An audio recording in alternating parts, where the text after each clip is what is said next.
Friends, आज हम पढ़ेंगे संख्याएं, नंबर्स।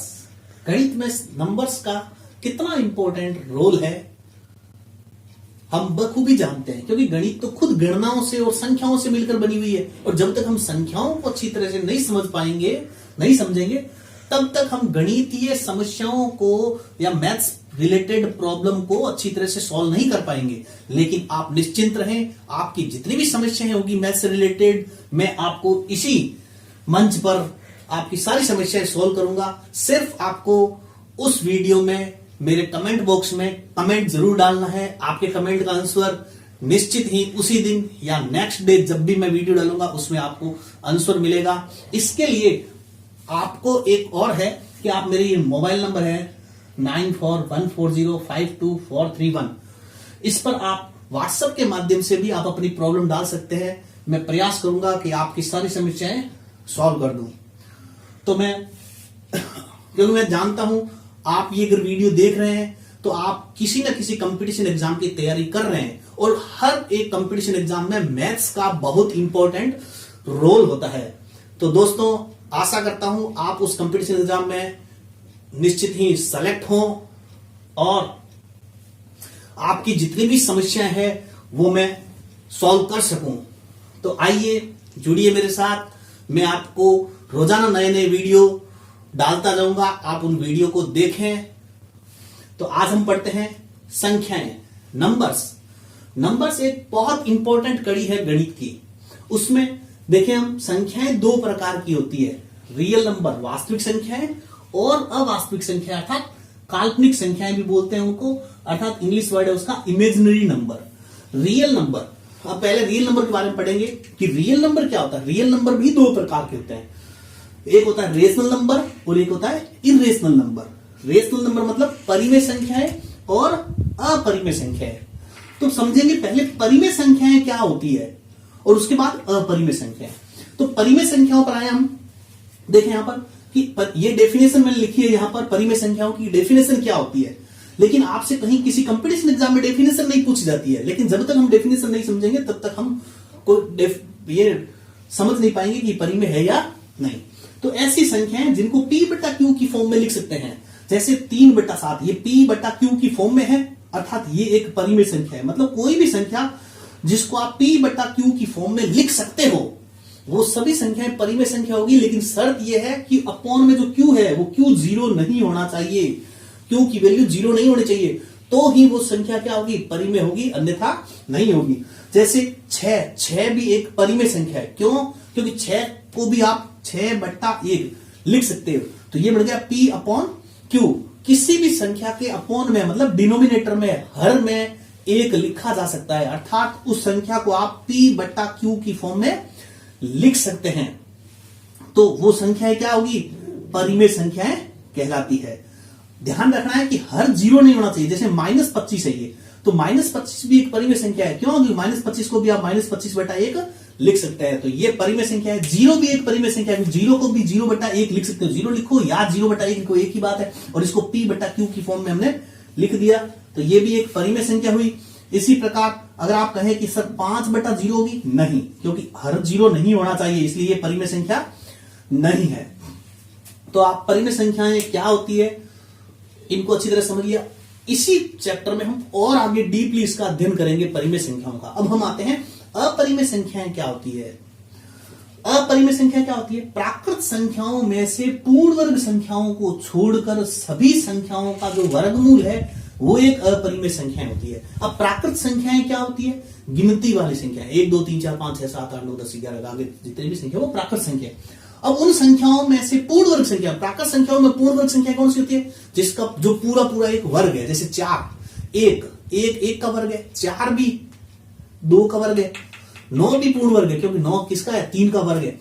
इसी प्रकार 16 भी एक पूर्ण वर्ग संख्या है क्योंकि वो 4 का वर्ग है। 25 भी एक पूर्ण वर्ग है क्योंकि वो 5 का वर्ग है। अर्थात उन प्राकृत संख्याओं में से इन पूर्ण वर्ग संख्याओं को छोड़ दो अपन, मतलब एक प्राकृत संख्या 1 2 3 4 5 6 इनमें से 1 4 9 16 25 इन संख्याओं को हटा देवें तो बाकी जितनी भी संख्याएं बचती है उनका वर्गमूल एक अपरिमेय संख्या होती है, अर्थात वर्गमूल 2, वर्गमूल 3, वर्गमूल 5, वर्गमूल 7, वर्गमूल 8, वर्गमूल 10, अंडर रूट, इनको वर्गमूल अंडर रूट भी कह सकते हैं।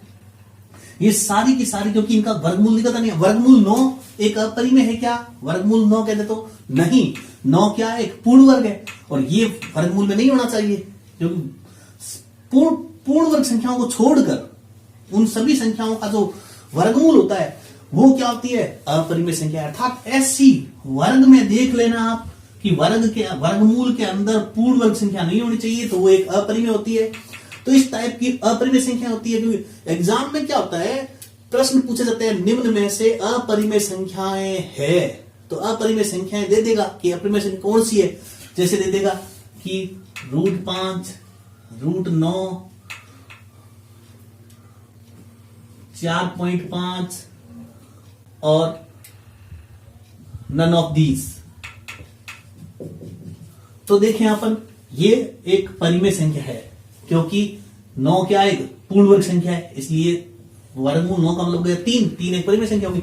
4.5 भी अभी पढ़ेंगे, लेकिन सिर्फ ये √5 ही क्या है? अपरिमेय संख्या। इस प्रकार और क्या होती है? दशमलव संख्याएं भी। दशमलव संख्याओं में कौन सी? दशमलव भिन्न संख्याओं में अनावर्ती दशमलव, अशांत अनावर्ती दशमलव। कौन सी? अशांत अनावर्ती दशमलव संख्याएं क्या होती है? अपरिमेय संख्या। अशांत अनावर्ती का मतलब दशमलव के बाद संख्याएं क्या आती है? आती ही जाती है, कहीं पर भी शांत नहीं होती है। अर्थात 0.57 का मतलब हो गया कि दशमलव के 2 स्थान के बाद संख्या यानी क्या हो गई है? समाप्त हो गई है, टर्मिनेट हो गई है, या शांत हो गई है। तो ये शांत दशमलव होते हैं, लेकिन दशमलव के बाद भी संख्या आती रहती है, वो शांत नहीं होती है, उनको बोलते हैं अशांत। तो ये अशांत दशमलव है। देखो, दशमलव के बाद भी संख्या आ रही है, कहीं खत्म नहीं हो रही है, और न ही बार बार रिपीटेशन हो रहा है, न ही बार बार वो संख्या आ रही है, रिपीटेशन हो रहा है। तो ऐसी अशांत अनावर्ती दशमलव संख्या होती है, और ये भी क्या होती है? अपरिमेय संख्या होती है। और 2 ये इंपॉर्टेंट है, पाई और ई, ये भी क्या होती है? अपरिमेय संख्या ही होती है। पाई की वैल्यू, अब कई स्टूडेंट देखते हैं कि पाई का मतलब तो होता है पाई इक्वल टू 22/7, तब तो ये p/q की फॉर्म में आ गया, तब ये परिमेय होना चाहिए। नहीं, पाई की वैल्यू 22/7 नहीं होती है। पाई को 22/7 के इक्वल लिखा जा सकता है। पाई की वैल्यू 3.14 ऐसी इस प्रकार दशमलव में आती जाती है, तो पाई एक अपरिमेय संख्या होता है, ठीक है। लेकिन इसका लगभग मान 22/7 के होता है, इसलिए पाई को हम कहीं पर भी 22/7 के इक्वल लिख सकते हैं। लेकिन आप ये नहीं कह सकते कि पाई परिमेय, नहीं, पाई कभी भी परिमेय नहीं होता है। पाई एक अपरिमेय होता है। और ई होता है एक्सपोनेंशियल वेरिएबल होता है, चर घातांकी होता है। और इसकी वैल्यू भी क्या होती है? इसकी वैल्यू 2 और 3 के बीच में होती है, 2 और 3 के बीच की वैल्यू होती है, और ये भी एक अपरिमेय होता है। तो इनको याद रखना है, अपरिमेय संख्याओं में पाई भी एक अपरिमेय और ई भी एक परिमेय, और ये रूट वाली जितनी भी संख्या है वो अपरिमेय, और दशमलव में अशांत अनावर्ती दशमलव, बस इतनी ही अपरिमेय संख्याएं होती है। वर्गमूल के अंदर √10 नहीं, √11, √12, √13, √14 ऐसे रूट वाली सारी संख्या वो भी अपरिमेय होती है। अब हम चलते हैं अवास्तविक या काल्पनिक संख्याएं क्या होती है। अवास्तविक या काल्पनिक संख्याएं, तो परिभाषा के अनुसार अवास्तविक काल्पनिक संख्या ऋणात्मक संख्याओं का वर्गमूल काल्पनिक संख्या होती है। ये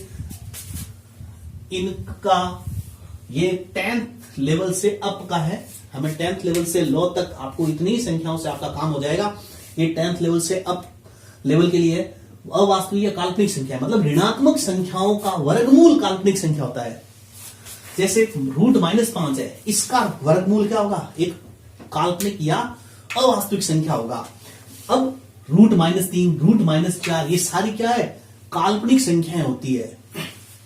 इन संख्याओं के बारे में गणितज्ञ आयलर ने कहा था, इसलिए उसने ये कहा था कि √-5 है तो इसको हम ऐसे लिख सकते हैं √5 इंटू √-1, और इसने √-1 को क्या कह दिया? एक नया संकेत दे दिया था, आयोटा। तो इस √-5 को हम लिख सकते हैं √5 आयोटा।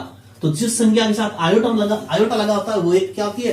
काल्पनिक संख्या होती है। अब हम और संख्याओं के बारे में पढ़ते हैं। प्राकृत संख्याएं, प्राकृत संख्याएं जिन्हें हम नेचुरल नंबर बोलते हैं, और प्राकृत संख्याओं को हम कैपिटल एन से डिनोटेड करते हैं। प्राकृत संख्याओं का जो समूह होता है उसको हम कैपिटल एन से डिनोटेड करते हैं। प्राकृत संख्याएं कौन सी होती है? एक से शुरुआत होने वाली जो गिनती की संख्याएं होती है, जिन्हें हम गिनती कहते थे, छोटी क्लासों में हम गिनती सीखी है, 1 2 3 4 5 6 7 8 9, उन संख्याओं को हम प्राकृत संख्याएं नेचुरल नंबर बोलते हैं। तो प्राकृत संख्याएं ये है आपकी। फिर है पूर्ण संख्याएं। अब पूर्ण संख्याएं क्या होती है? क्योंकि प्राकृत संख्याओं से पूरा काम नहीं हो रहा था, इसलिए उनको पूर्ण बनाने के लिए उनमें जीरो को और सम्मिलित कर दिया गया। तब ये प्राकृत संख्याएं क्या बढ़ गई? पूर्ण संख्याएं बढ़ गई, क्योंकि उनमें जीरो सम्मिलित नहीं था, जीरो नहीं था, इसलिए इसमें जीरो और डाल दिया। तो ये संख्याएं होगी पूर्ण संख्याएं, होल नंबर्स, जिनको अपन डब्ल्यू से डिनोटेड करते हैं, डब्ल्यू से व्यक्त करते हैं होल नंबर, पूर्ण संख्याओं को, जो जीरो से शुरुआत होती है, 0 1 2 3 4 5 6 7। अर्थात आपसे पूछा जाए सबसे छोटी प्राकृत संख्या कौन सी होती है, तो सबसे छोटी प्राकृत संख्या होती है 1, और सबसे छोटी पूर्ण संख्या कौन सी होती है? तो 0। सबसे बड़ी प्राकृत संख्या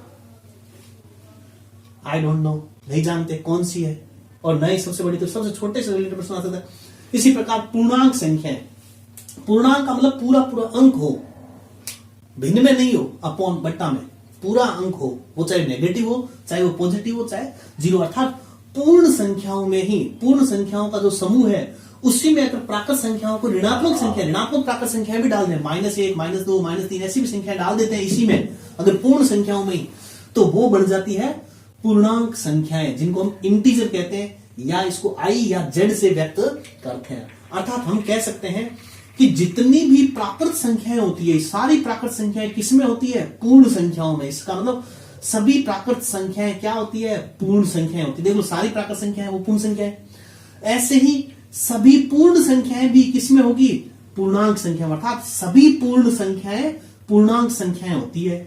अब हम कहें सभी पूर्णांक संख्याएं पूर्ण संख्या है क्या? सारी पूर्णांक संख्या नहीं, ये नेगेटिव वाली संख्याएं पूर्णांक संख्या, पूर्ण संख्या नहीं है। इसका मतलब सभी पूर्णांक संख्याएं पूर्ण संख्या नहीं होती है, लेकिन सारी पूर्ण संख्याएं पूर्णांक होती है। इसी प्रकार सभी पूर्ण संख्याएं प्राकृत संख्या नहीं होती, लेकिन सारी प्राकृत संख्याएं पूर्ण संख्याएं होती है।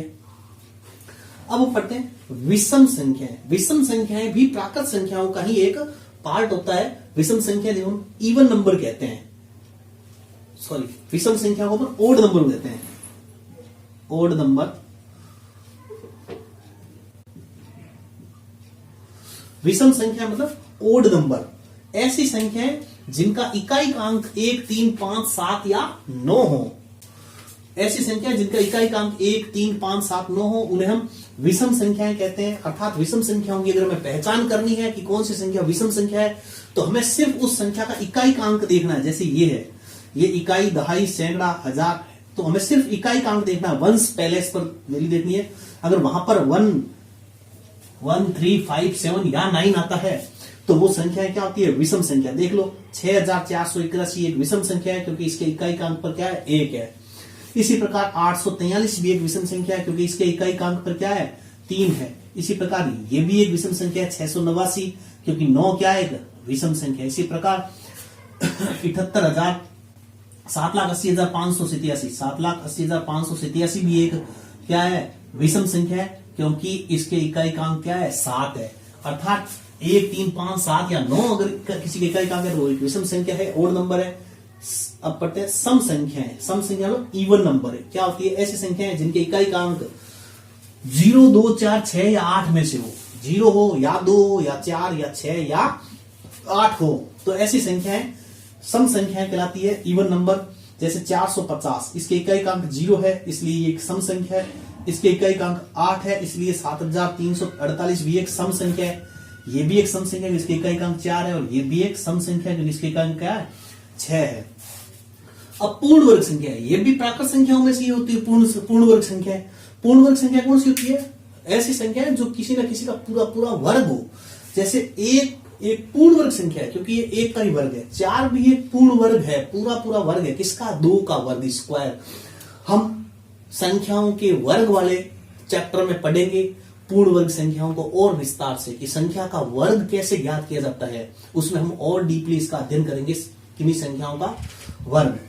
तो 4 भी एक 2 का वर्ग होता है, स्क्वायर होता है, वर्ग मतलब स्क्वायर। और 9 क्या है? 9 भी एक पूर्ण वर्ग है, क्योंकि ये 3 का स्क्वायर होता है, 3 का वर्ग होता है। 25 भी एक पूर्ण वर्ग है क्योंकि ये 5 का वर्ग होता है। और 16 4 का वर्ग होता है, ये भी एक पूर्ण वर्ग है। 36 भी एक पूर्ण वर्ग है और 49 भी एक पूर्ण वर्ग संख्या है, ये भी। अब हम पढ़ेंगे पूर्ण घन संख्या। पूर्ण घन संख्या को वर्ग, जैसे 2 का वर्ग को ऐसे लिखते हैं 2 का स्क्वायर, 2 इंटू 2 मतलब 4। इसी पर 5 का वर्ग को ऐसे लिखते हैं 5 इंटू 5 मतलब 25। 25 एक पूर्ण वर्ग है, किसका है? 5 का। 5 का पूरा पूरा वर्ग 25 होता है। 2 का पूरा पूरा वर्ग 4 है, इसलिए 4 भी एक पूर्ण वर्ग है, 25 भी एक पूर्ण वर्ग है। इसी प्रकार पूर्ण घन, पूर्ण घन का मतलब 2 का घन कितना होता है? 2 का घन या क्यूब, 2 का क्यूब होता है 2 इंटू 2 इंटू 2 बराबर 8। 8 एक पूर्ण घन संख्या है।